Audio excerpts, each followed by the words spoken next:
Est-ce que vous voyez ce vraiment vous parlez?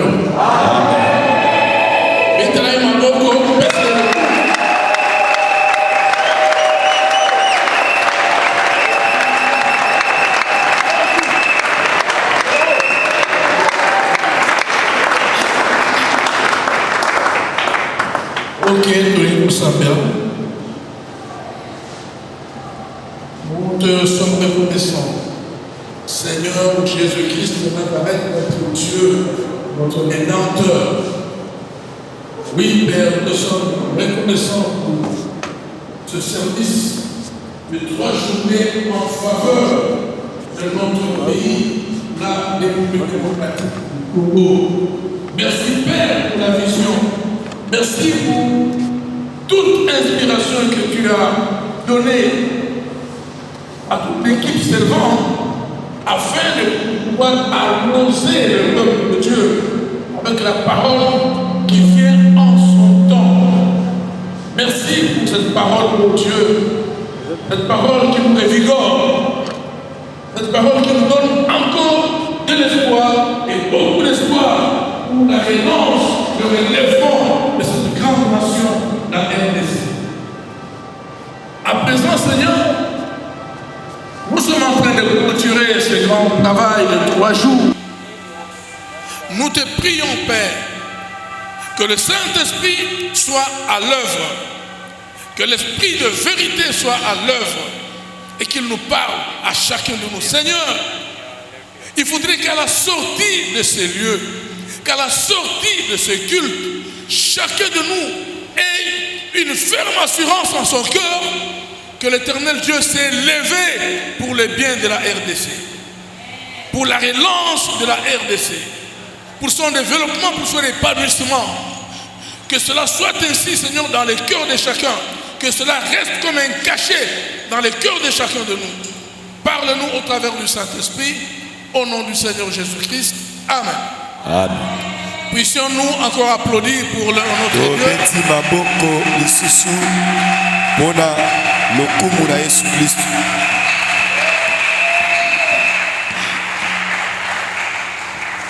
Voilà, nous voulons te saluer dans le nom du Seigneur. Nous pensons que ce service s'est aussi bien déroulé dans toutes les assemblées locales.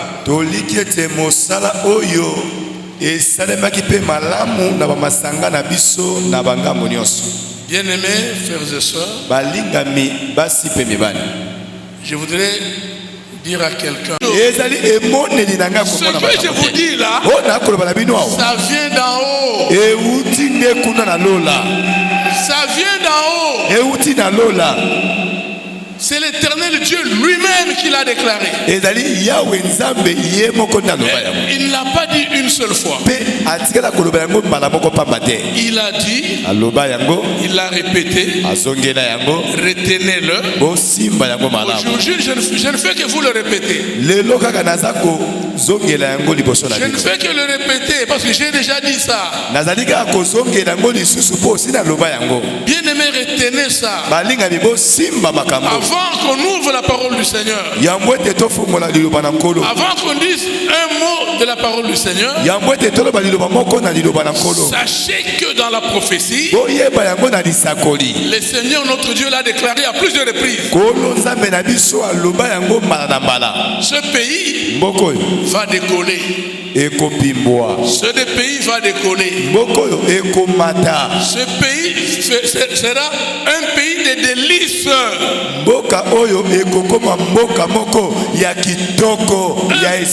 pays de délices. Vous avez suivi la vision de notre frère Moloto, Alain Moloto. Ça circule sur les réseaux sociaux. La mort vient frapper à sa porte. Il dit, toi c'est qui? La mort réplique, moi c'est la mort. Liwa azongi selie ngaine esprit de mort yo kaka penza. Je viens te récupérer. Na yepona nakamata yo. Lui pose la question à la mort. Atuni liwa mutuna. Regarde bien au loin là.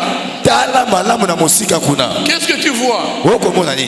Il dit, je vois la RDC. Abina ko mona RDC. La mort qui répond. Wana liwa nde akoloba. Je vois la RDC. Abina ko mona RDC. Il dit, mon l'autre lui demande. Molota atuni. Tu le vois comment? Oko mona la RDC ndengeni. Vous connaissez la réponse de la mort? Oui bien yano yaliwa. Il dit, alobi. C'est comme un coin du ciel qui est descendu sur la terre. Eza lokola eteni moko ya lola ekiti na mokili yao. Ça, ce n'est qu'une vision.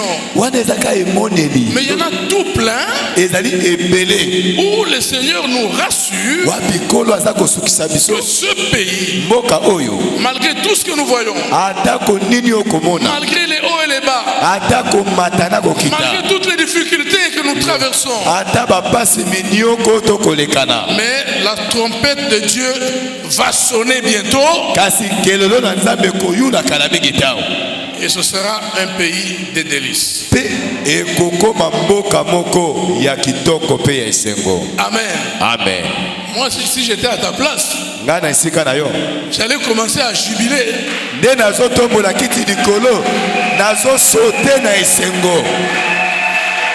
pays de délices.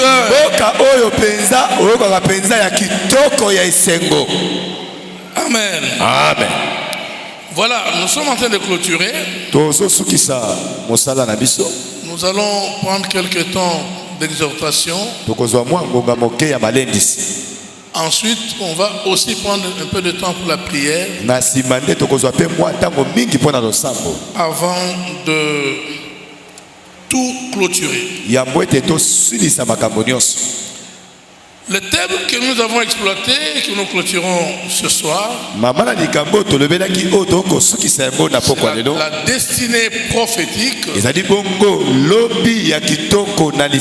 la RDC. La destinée prophétique. J'ai suivi il y a plusieurs années un débat à la télé. On pose la question à un homme de Dieu de quelque part à limiter ici. Pour ne pas citer le nom des gens ici. Il y a des gens dont le nom ne mérite même pas d'être cité dans les assemblées des saints. On pose la question à l'homme de Dieu. Est-ce que la RDC est un pays prophétique? Il dit non. Le seul pays prophétique que nous connaissons, c'est Israël. La RDC, c'est un bon pays. Dieu aime beaucoup la RDC, mais il n'est pas prophétique.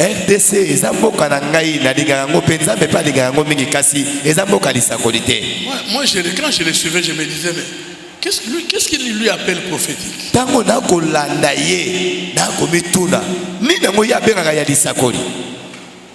Qu'est-ce que, pour lui, pour que ce soit un pays prophétique, il faut seulement être Israël, parce qu'on a cité plusieurs fois le nom d'Israël dans la Bible.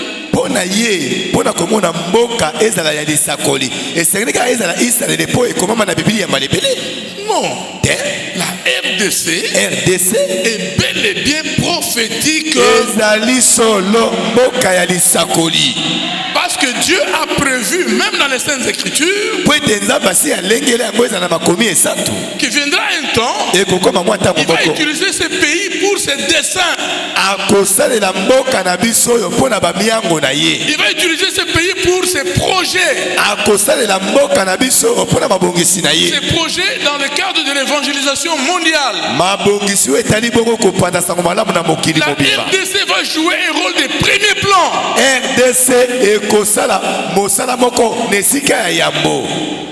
Amen. Amen. C'est comme ça que la RDC a une destinée prophétique.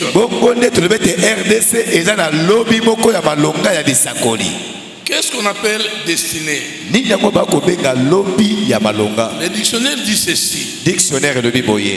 Une destinée, Lobi ya malonga. c'est une détermination Ezali bongo kotalisama. préétablie Oyo elenge na mamalamu. des événements de la vie humaine Ya bamakambo ya bomoi na bato.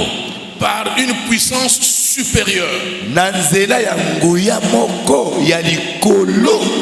Une puissance supérieure Nguya moko ya likolo. prédétermine.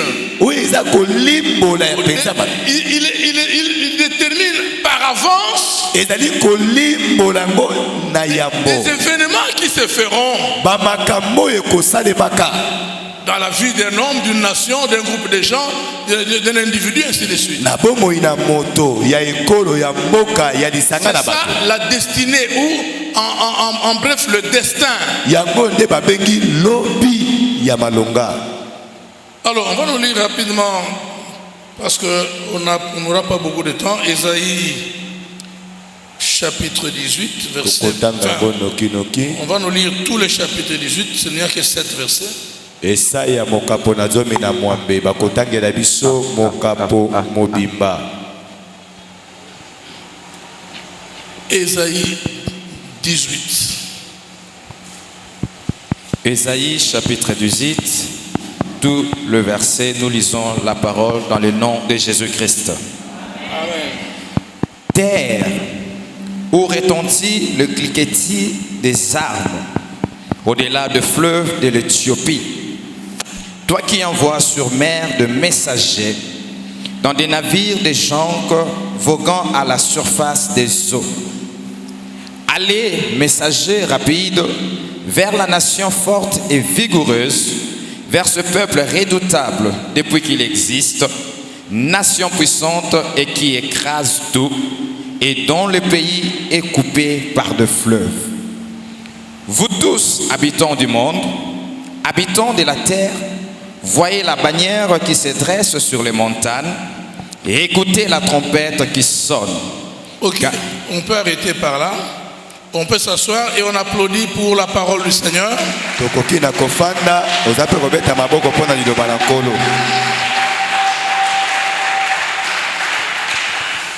On va continuer après parce que c'est tout le chapitre nous intéresse. Bakotangela biso yango na sima po eza mokapo mobimba. Là, la Bible dit, Bibile lobi. on est en train de parler d'une terre. Baza kolobela tina na mabele moko. Il s'agit de quelle terre? Eza na tina na mabele nini? Terre où retentit le cliquetis des armes. Mabele oyo wapi melema na bato ezali ko Le cliquetis des armes. Minduki. minduki.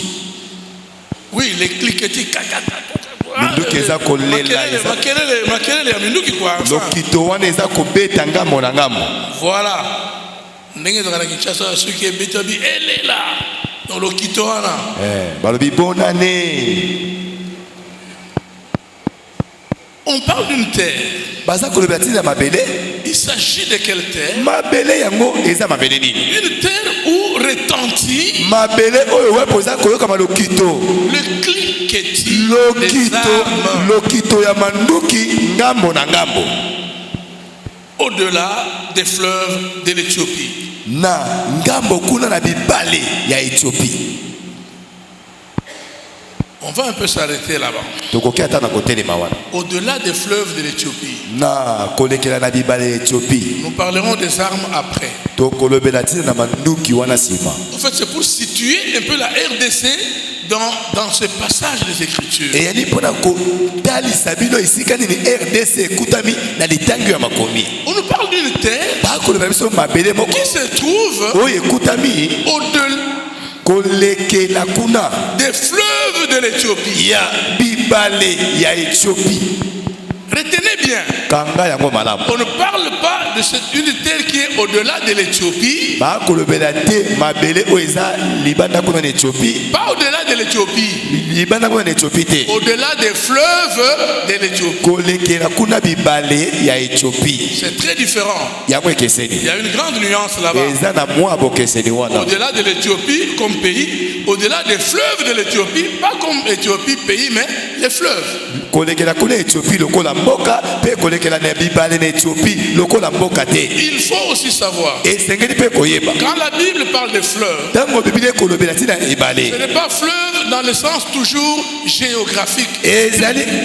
Ezali kaka te bibale na komona yango bonengo yebeli yango C'est mai pas wana. dans le sens strictement géographique. Ezali te na ndenge bibale ndenge kaboli bamboka na bamboka. Parce que pour la géographie, Pour la géographie un fleuve, ebale. c'est un cours d'eau Ezali mai oyo eza kochola. d'une certaine importance Ya mwa monene moko na ndenge nango. qui se jette dans l'océan ou dans la mer. Oyo eza kokende komibuaka na ebale mosusu ya monene. C'est ce que la géographie appelle fleuve.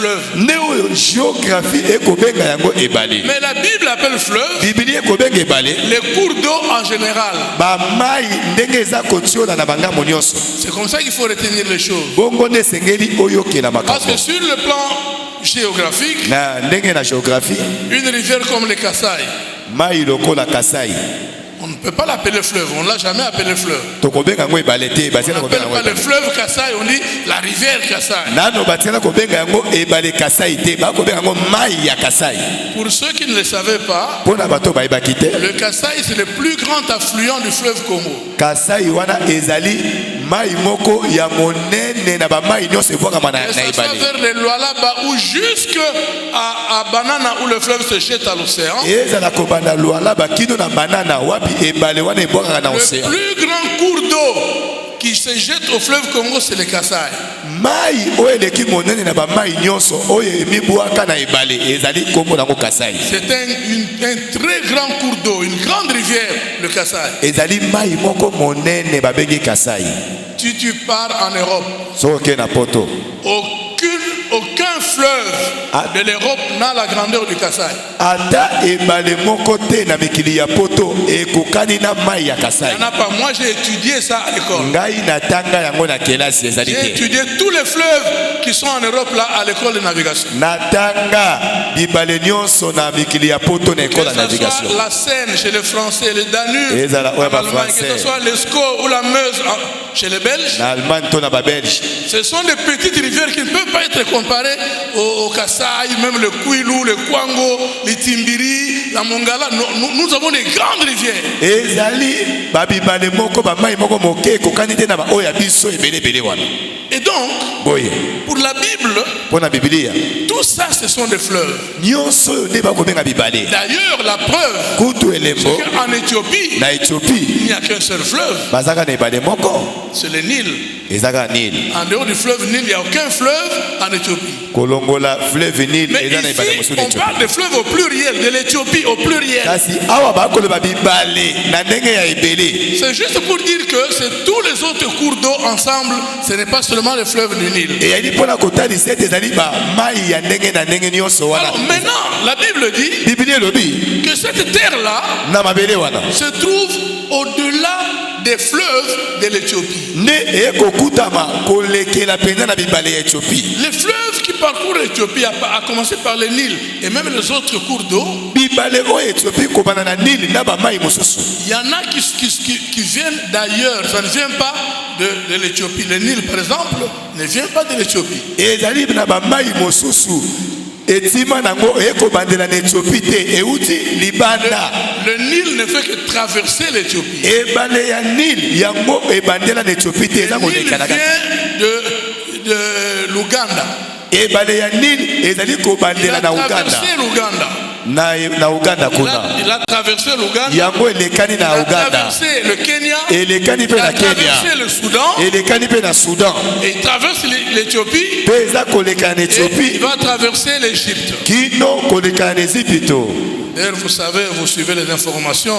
boyebi yango na L'Éthiopie basango et l'Égypte, ils sont en discussion. Ils peuvent même faire la guerre. Parce que l'Éthiopie veut construire un barrage sur le Nil et l'Égypte sait que si on construit ces barrages, le débit du Nil va baisser. Or, l'Égypte vit à partir du fleuve du Nil. Éthiopie wana na Égypte bazana ko ndongwa na ko poto na po bango balingi basa na barrage ba bete so basa di barrage kuna penza makasi ya maye ko lemba mesika na ba. Donc il faut aller au-delà de contrées où ces fleuves-là sont passés pour venir traverser l'Éthiopie. Et sengeli ko kende na ko leka na penza wapi bibale yango e bandaki utaki pona ko koleka na Éthiopie. Et si tu vas au-delà de ces fleuves-là, soki okei na koleka na bibale wana, le pays dont il est question ce n'est ni l'Ouganda, ni le Kenya, ni la Tanzanie, ni le Rwanda, ni le Burundi qui n'ont même pas de fleuve là-bas. Mboka oyo ba ko lobela awe ezali kutu Uganda te, Rwanda te, Burundi te, Il n'y a que la RDC qui se prête à cette description-là. Ezali kaka bobele RDC nde ezali kotalisa bilembo ya mboka wana ba ko lobela. Il n'y a que la RDC. Kaka bobele RDC. Ensuite, Nasima. une précision importante. Ndimbola moko ya motu ya makasi.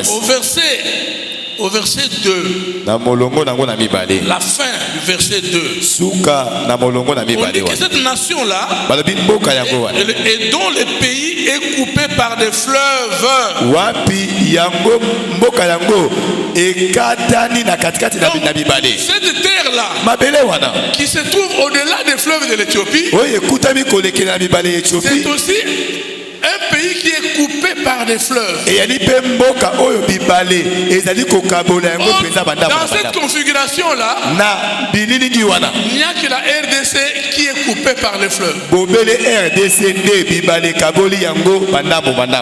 Parce que les réseaux hydrographiques du fleuve Congo, mais c'est terrible. Hein? Wete na géographie ya fleuve Congo eza somo. Les nombres de rivières qui tombent dans le fleuve Congo, mais c'est effarant. Kotanga motango ya bibale ya bamai oyo eza kosopana na fleuve Congo eza ebele.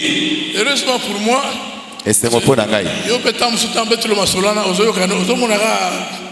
oza komona minda eza kopela. Moi j'ai vu ça. Ngai namona yango nyonso wana. Dieu m'a fait grâce. Nzambe asalaki nga ngolu. J'ai vu toutes ces rivières là. Namona bamai nyonso wana. Donc si tu commences pisser à Kinshasa, tu dépasses Nsele. Obandi na Kinshasa. Mai Ndombe, Mai Pili. Tu dépasses le Kasaï. Mai Pili, Kasaï. Tu vas Lulonga. Plutôt à gauche Ubangi. À gauche wana Ubangi. Tu dépasses Chouapa. Oleki Chouapa. Chouapa là c'est Chouapa. Ruki. Chouapa wana Ruki. Ushira. Tu dépasses Lolonga. Tu dépasses Itimbiri. Oleki Itibidi. Tu es Mongala. C'est plein ezali ebele yokaka bakombo ndenge eza kobima ebele. Il y a les loporis sont là-bas. Na ba lopori. Donc lopori boyoka bokende prière. Moi j'ai vu lopori. Lopori oyo yokaka koto te wana eza ya kombo kasi nga na mona yango. Ndino bozo na mona lopori awa. Moi j'ai vu lopori mai nango yango. Lopori mai wana eza koto. Lokoro bino mona ka lokoro ya qualité. Moi j'ai vu lokoro mai ya lokoro. Yo soko yoki lokoro oza komona na matete awa. Nga na mona lokoro ya mai. Notre pays, mboka na biso, Dieu a mis des choses incroyables. Zamba tondi sengo na makambo okondima te. Rien que ces cours d'eau là, kaka kotanga bakombo na bamai wana. c'est une grande richesse bien-aimée. Eza bomengo moko penza molingami. Évidemment, ce n'est pas notre point aujourd'hui. Ezali penza likambo na biso te lelo. Mais nous voulions situer la RDC kasi tolingi tondi ya dans RDC ce passage d'Esaïe 18. na esika na makomi ya Isaya ya 10 na Pour mwambe. te dire que la RDC a une destinée prophétique. Pona koyebisa yo RDC eza na lobi moko ya lisakoli. Dans la prophétie biblique, on a parlé de notre pays. Na lisakoli ya Biblia balobela pe mboka na biso. Et vous croyez que c'est pour rien que Dieu a parlé de ce pays? Yo kanisi nza balobela mboka oyo kaka pona pamba boy. C'est seulement pour amuser la galerie?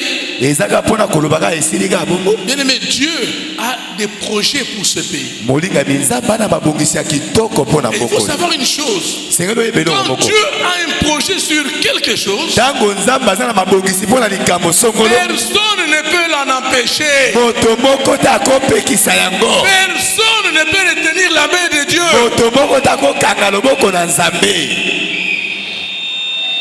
Parce que Dieu est tout puissant. Et il est souverain. Il est souverain. Bien aimé dans le Seigneur. La RDC, non seulement est cette terre-là qui est coupée par le fleuve, qui se trouve au-delà des fleuves de l'Éthiopie.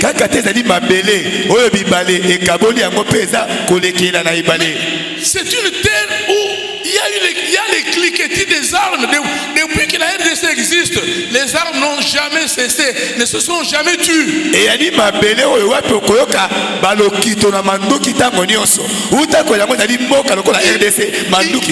Il y a des cliquetis des armes depuis que la RDC existe. Depuis qu'on a formé l'État du Congo, depuis la conférence de Berlin en 1885, conférence à Berlin, les armes ont toujours parlé. Nos ancêtres en ont souffert énormément.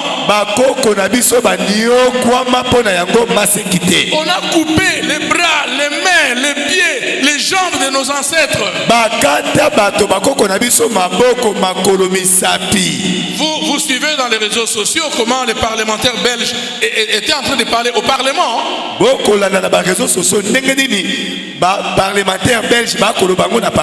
Il dit, vous oubliez que dans la colonisation du Congo, nous les Belges, avec notre roi Léopold II, on a coupé les mains des Congolais, on a coupé les pieds des Congolais, on les a tués, on les a exposés comme des bêtes aux eaux.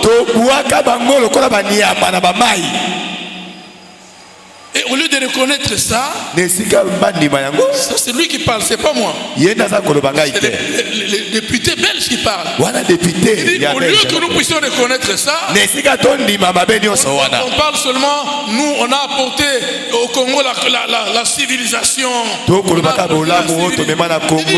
Il dit, mais la civilisation c'est rien, on a tué les gens, il faut les reconnaître. Bien aimé, les cliquetis des armes dans ces pays, c'est depuis que le pays existe. Tout au long de la colonisation, les armes ont parlé. Le 30 juin 1960, on a eu notre indépendance politique. Le 30 juin 60, indépendance na politique. Le 10 juillet, 10 jours après, sécession katangaise, les armes ont commencé à parler.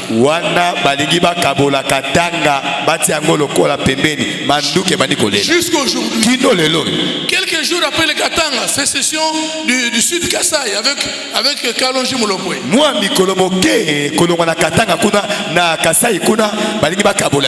L'année qui suivait, dès qu'on a tué Lumumba, Moulele est entré en rébellion au Kwilu. La rébellion a commencé, les armes ont parlé.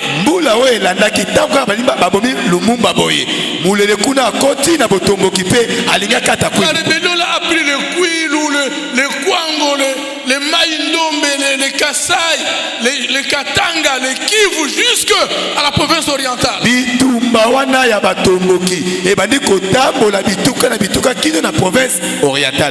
Nous on était tout petits. On a vu la rébellion de Moulele. Les armes continuaient à parler. À parler. Quelque temps après, le président Mobutu a pris le pouvoir. Il y a eu une petite accalmie. Après, la guerre a repris. Au Katanga, il y a eu le Kolosi. Il y a eu une Kolosi à 2 reprises. Il y a eu Moba 1, Moba 2.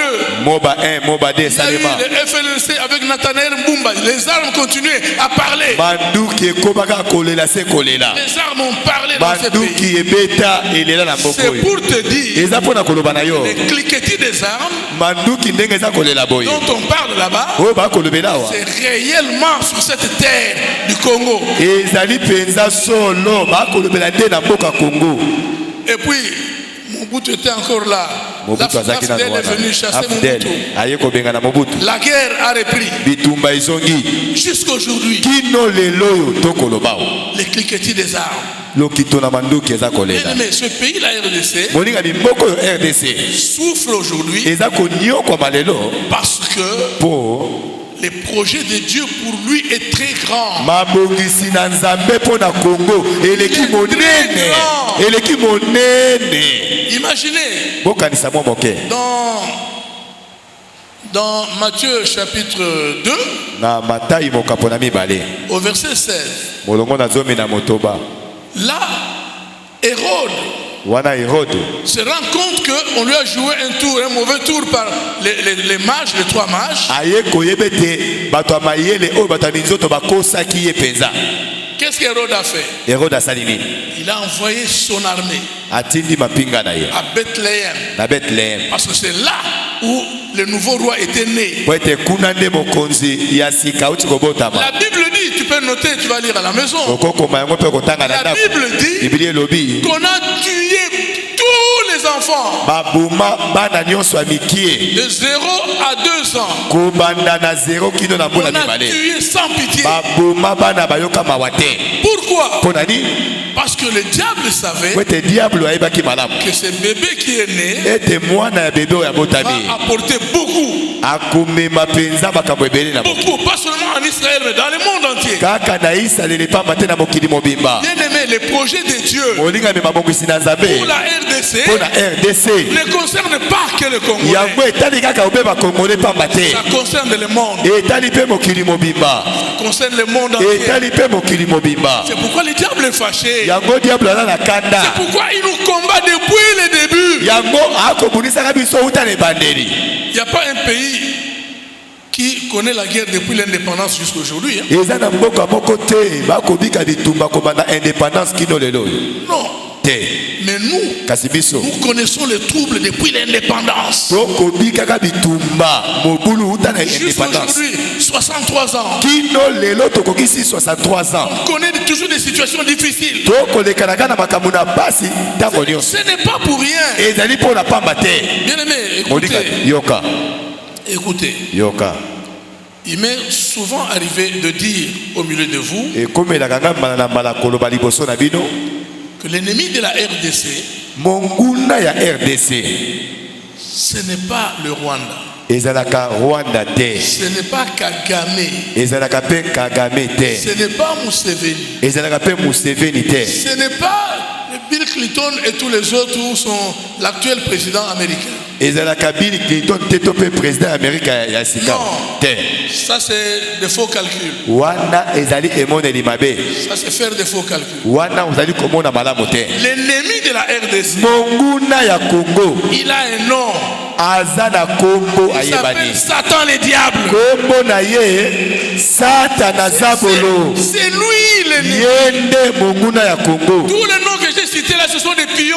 bakombo nyonso ya bato tokotanga bazaka C'est bana misala na des ye, pions qu'il utilise. baka bana misala na ye akotinda bango. Si tu vas t'attaquer à Kagame, So oke kobundisa Kagame tu as fait un mauvais calcul. obosani penza, Parce que tu peux déclasser Kagame, il va utiliser un autre. po okoki na kobengana Kagame akotinda mosali Tu mosusu, poursuis celui-là, il utilise un autre. obundisi moto wana atindi mosali C'est mosusu. pourquoi dans nos prières, yango na losambo na nous biso devons attaquer la source esengeli tokende na esika makambo qui ebandeli est le diable lui-même. oyo ezali Zabolo ye moko. Nos missiles, on doit les envoyer chez le diable. bamisili na biso totindikela yango Zabolo ye moko. Toutes nos prières doivent aller là-bas pour casser la force avec laquelle le diable nous combat. losambo na biso nyonso totindika yango kuna mpona kokweyisa bokasi nyonso Satana akobundisa biso. Et vous savez pourquoi est-ce qu'il nous combat? boyebi ntina nini Satana akobundisaka biso? Vous savez pourquoi? boyebi ntina Si à l'époque d'Hérode, il s'est attaqué, il a tué tous ces enfants-là à cause de la naissance de Jésus, soki na batango ya mokonzi Herode aboma bana mike nyonso kaka mpona kobotama na Yesu, à notre époque, na batango na biso awa si le diable attaque ce pays, RDC, soki diable akobundisa mboka oyo c'est parce RDC qu'il est conscient. eyali po ete mabanzo na ye eyebi, Il est conscient ayebi yango malamu que c'est de ce pays-là ete uta na Kongo mboka oyo que va partir partir l'évangélisation mondiale. La fameuse pluie de l'arrière-saison verra le jour à partir de la RDC. À partir de la RDC. Heureusement que non seulement des prophéties de l'extérieur, des prophètes extérieurs, même des prophètes congolais, il y en a beaucoup qui en ont parlé. Même les prophètes de chez nous ici, il y en a qui en ont parlé. Et heureusement que dans ces prophéties, il est aussi question de l'EJCC dans cette pluie-là. Dans cette pluie de l'arrière-saison là, puisque la pluie de la première saison a eu lieu en Israël à la Pentecôte. C'était ça la pluie de la première saison. Le démarrage de l'œuvre de Dieu pour le salut des nations. C'était à Jérusalem. Et cette pluie a fait que le réveil s'est répandu dans le monde entier.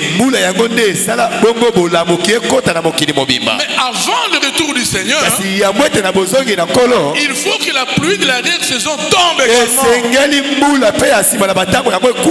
Et cette pluie-là, ce grand réveil-là, verra le jour à partir de la RDC. Ce sera un puissant réveil qui va contaminer le monde entier. Les gens partiront de la RDC pour aller évangéliser le reste du monde. Et le réveil va se répandre. Et si vous voulez que je vous donne une précision, le premier réveil, celui de la Pentecôte, c'était un réveil pour les miracles. Parce que l'œuvre était au début. L'œuvre n'existait même pas encore, on peut dire. Et pour que les gens croient, il fallait qu'il y ait des miracles. Mais le réveil qui va naître ici, ce sera un réveil de sainteté. Ce sera un réveil de la sainteté. Parce que c'est la dernière préparation, la dernière touche dans la préparation avant que le Seigneur ne vienne prendre l'église. Si les gens s'amusent avec les miracles, Dieu ne prendra quel peuple, il va prendre personne.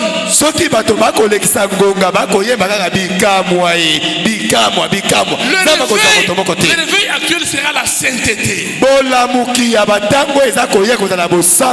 Parce que juste après ce réveil, c'est le Seigneur qui vient pour prendre son épouse. Je ne dis pas que c'est le lendemain du réveil. Je ne donne aucune date, je n'ai même pas de date. Mais je sais que c'est après ce réveil que le Seigneur va venir prendre son église. C'est pourquoi, bien aimé, membre de l'EJCC, faites un effort pour vous maintenir dans la sainteté. Parce que quand ce réveil va commencer, les gens qui sont déjà dans la sainteté, mais c'est ça les pionniers. C'est les pionniers.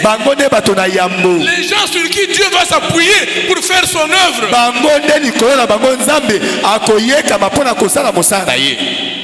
Amen. Amen. Amen, amen. Amen. C'est ça la motivation première de la haine du diable contre ce pays. Le diable combat ce pays pour qu'on n'aboutisse pas à ça. Que ce réveil n'ait pas lieu. Que ce pays, regarde les églises dans ce pays. Parce que Dieu ne va pas se servir, Dieu ne va pas aller prendre les nzétés dans la forêt pour commencer à aller évangéliser les gens. Il va vous prendre, vous qui êtes ici. Il va prendre dans les églises existantes, les vraies églises où on craint Dieu, les vraies églises où la parole de Dieu est prêchée dans la vérité. Mais regardez maintenant ces églises-là. Regardez quel argent ces gens ont. Regarde même ici, là, quels moyens financiers nous avons. Pour construire cet édifice, ça fait des années et des années. On est là en train d'ajouter une brique chaque jour.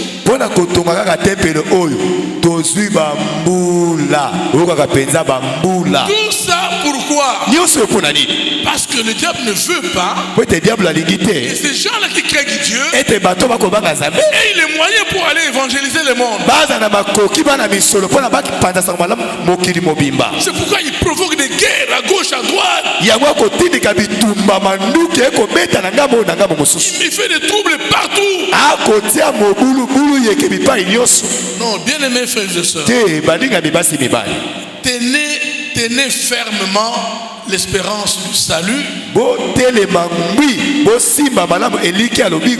Vous tenez les bons bouts.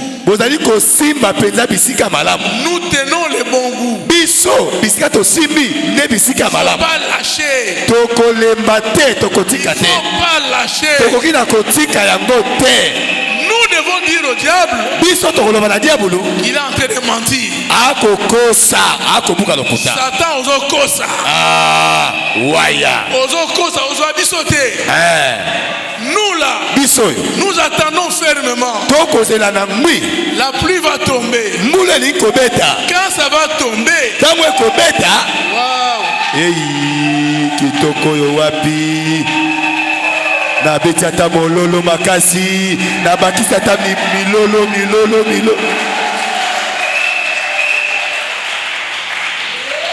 j'avais dit aux hommes de Dieu le samedi passé qu'il faut chercher à l'internet le livre de notre bien-aimé Alain Moloto.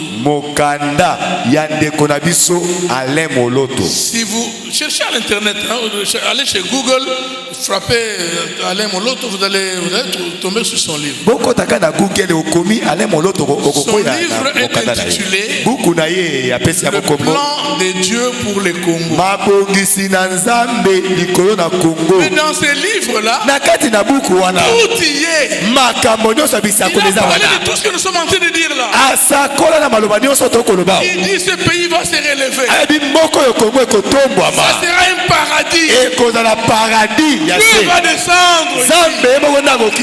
Et Dieu va envoyer l'évangile dans le monde entier. À partir de la RDC. Et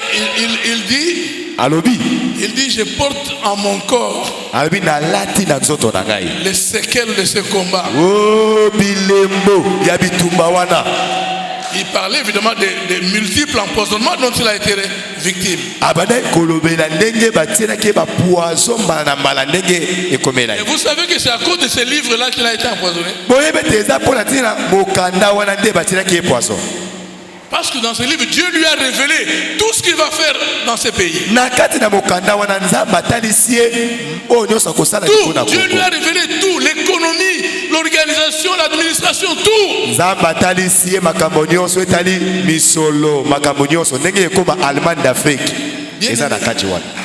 Bien aimé, soyons fermes.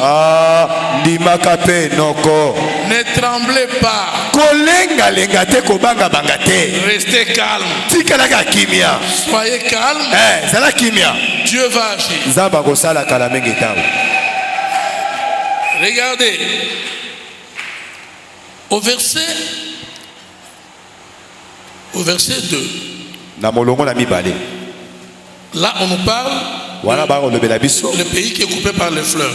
Mboka oyo bibale ekaboli yango biteni. Verset 3. Ya misato. Vous tous, Bino nyonso, habitants du monde, bafandi ya mokili, habitants de la terre, bafandi na mokili. voyez la bannière qui se dresse sur les montagnes. Botala ndenge likolo na bangomba bilembo za kotelema. Bendele. La bannière est déjà levée sur les montagnes. Boye likolo na ngomba bendele si etongwami. Il dit, Alobi, écoutez, yoka. la trompette sonne. Kelelo eza koyula. Écoutez la trompette qui sonne. Yoka kelelo eza koyula na mosika. Mais la trompette va sonner. Moninga mi kelelo ekoyula. Je crois qu'elle est déjà en train de sonner. Nandimi ndenge tofandi awa kelelo eza koyula. Mais ça sonne. Ah. Fongola mato ya molimo eza kosone. Kelelo eza koyula ndenge toza koloba boye. Et il continue au verset 7. Akobi na molongo na sambo.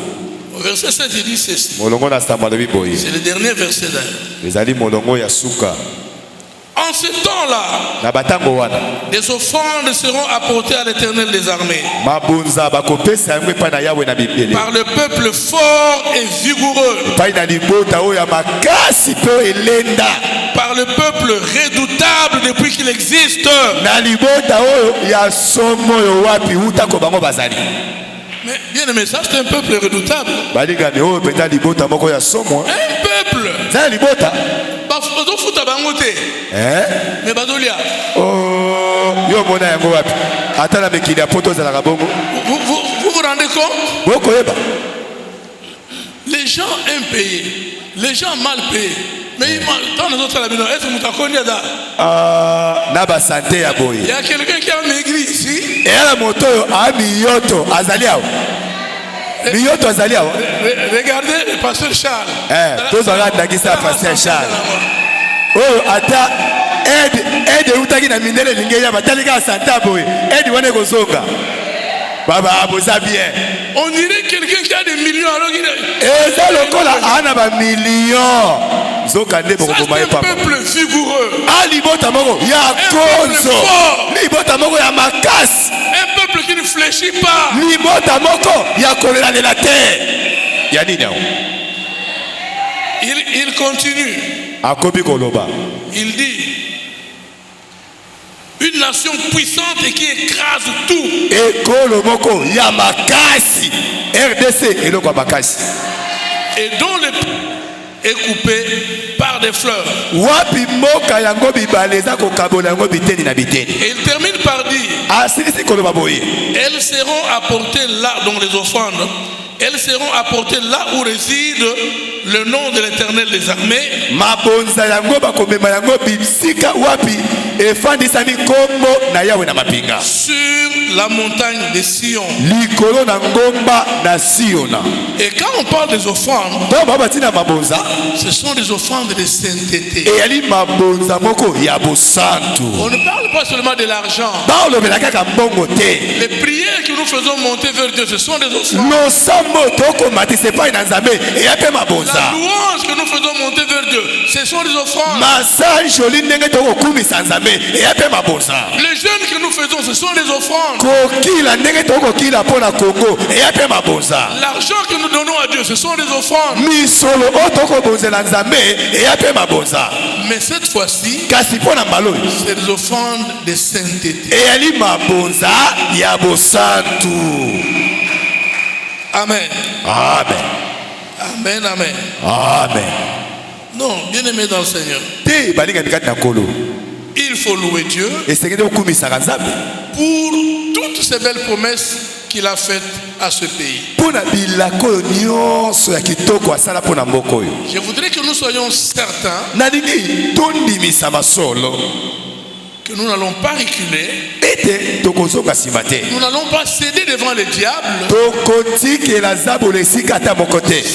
veut dire tomber dans les péchés. Mais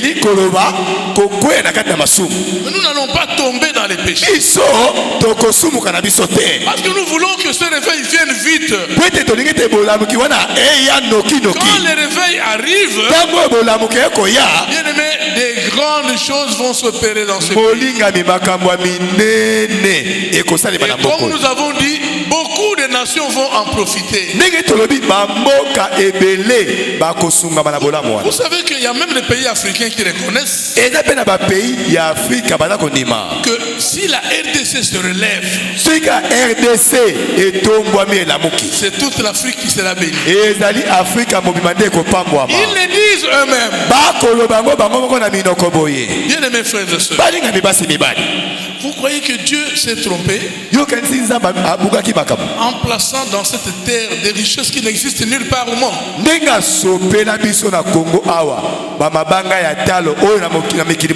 Est-ce que Dieu s'est trompé? Et vous croyez qu'il a mis ça pour que les étrangers veulent toujours prendre et puis partir? Mais non, il a prévu un temps où les Congolais doivent en bénéficier.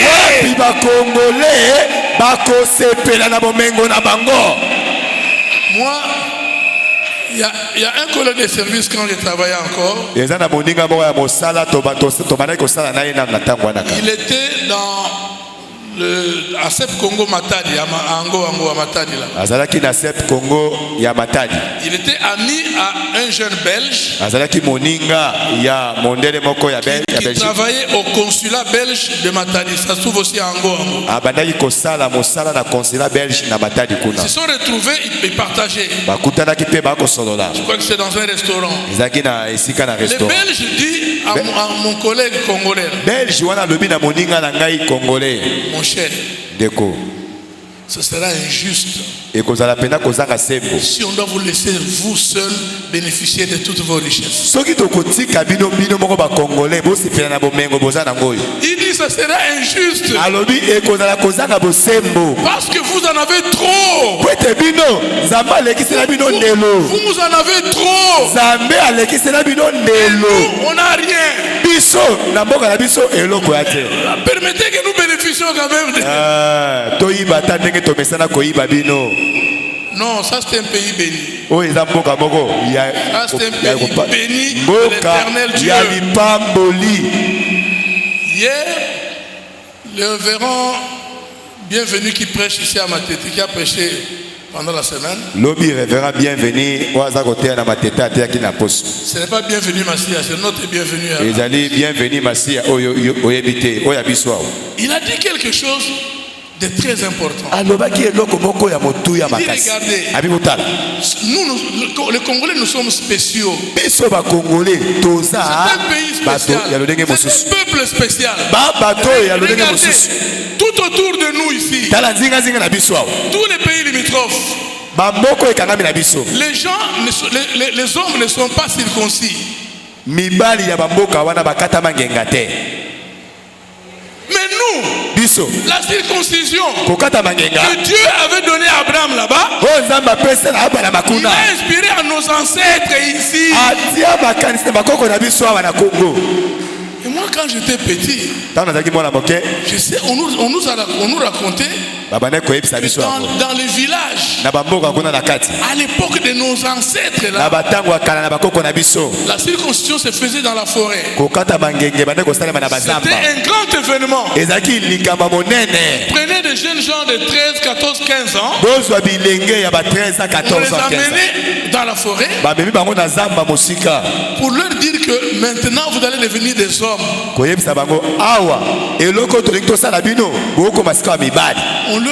On les circoncisait là-bas. Il restait même un mois le temps que la plaie se cicatrise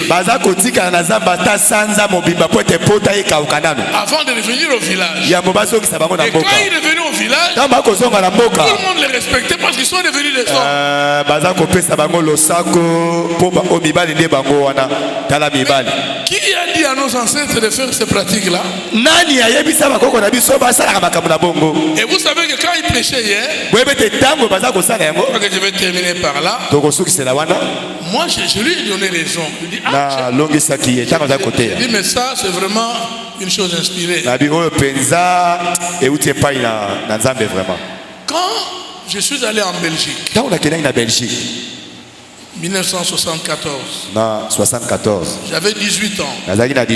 On était une quinzaine de jeunes Congolais qui sommes allés là-bas. Tozaki bidengia ba Congolais On nous motango a 15. tout de suite admis, c'était au mois d'octobre, fin octobre, fin novembre, on nous a admis à l'école supérieure de navigation. Ba zubiso kaka sikana sanza wana na école ya Et là-bas, navigation. le système de cette école, c'est paramilitaire. On n'a pas des choses comme un peu à l'armée. Kuna na etelo wana ezali paramilitaire ba ko tangisa bino lokola na bato mapinga.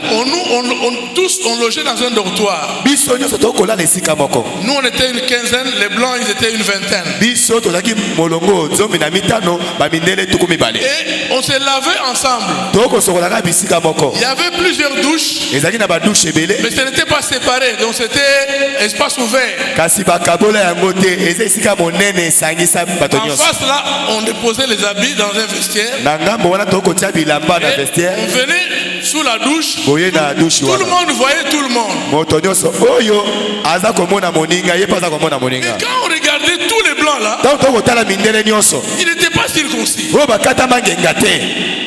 Nous on leur disait, mais vous là, Otobi ah na mondele. mais vous sortez de quelle brousse vous là? Na yo mondele. Comment vous n'êtes pas circoncis? O tu wapi? Yo mondele. O mobimba boy. Alors, ils nous disaient, Ba o bana biso. ah mais chez nous c'est comme ça. Hein. Ah et pa na biso ezaka boko. Ici, les gens pour lesquels la circoncision est obligatoire, ce sont les juifs. Bato wapi mobeko ya kokata mangenga ezaka ba Yuda. Et pour nous les Belges, Pona biso ba Belge. si les parents veulent, on te circoncis. Swi baboti ba sepeli bakati S'ils ogenga. ne veulent pas, tu restes comme ça. Swi pe baboyi otika libongo. Nous, on s'est moqué d'eux. Toko seka bango na mondele. Vous, vraiment, vous les blancs, vous êtes comme ça. Bino de civilisation. Donc, j'ai donné raison aux prédicateurs. Na longisi motei na biso ya lobi. Nous là, Biso. Dieu agissait dans ces pays. Bandakala. Amen. Zamba bana mosala na mboko yo utakala. Et chez nous, tout le monde, tous les garçons sont circoncis. Et pas na biso ba Congolais, biso nyonso. Chez les juifs, tous les hommes sont circoncis. Et pas na bayuda mibali nyonso bakata mangenga. Na le reste du monde connaît pas. Na bamboka mosusu wana o ba Rwanda, ba Uganda, wana kutubawa. Tant Moussouté, tout ça, c'est comme ça. O C'est kometa pour libaku. dire Eza pona koloba. que ce pays Na mboko est spécial. ezali mboka lolenge mosusu. Que le Seigneur te bénisse. Kolo apambola yo mboka kitoko mboka lolenge mosusu beta maboko mpona Congo.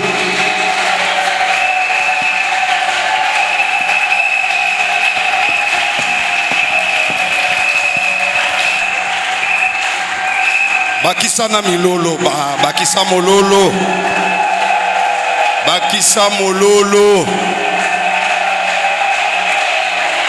Est-ce que lolo ekoki kopambola mutu moko awo? Naza na posa na yo ka mololo na yo.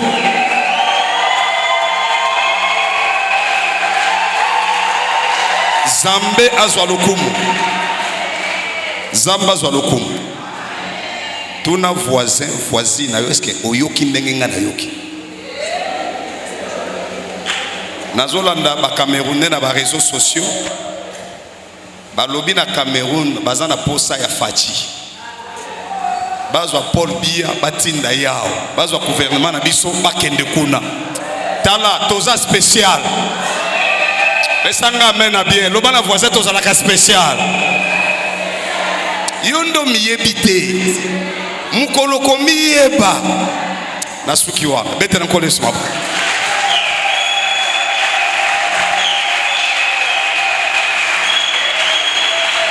Est-ce que tokoki kosambela pona mboka na biso? Na bondeli yo na botosi nyoso totelemi mwa mukie likolo.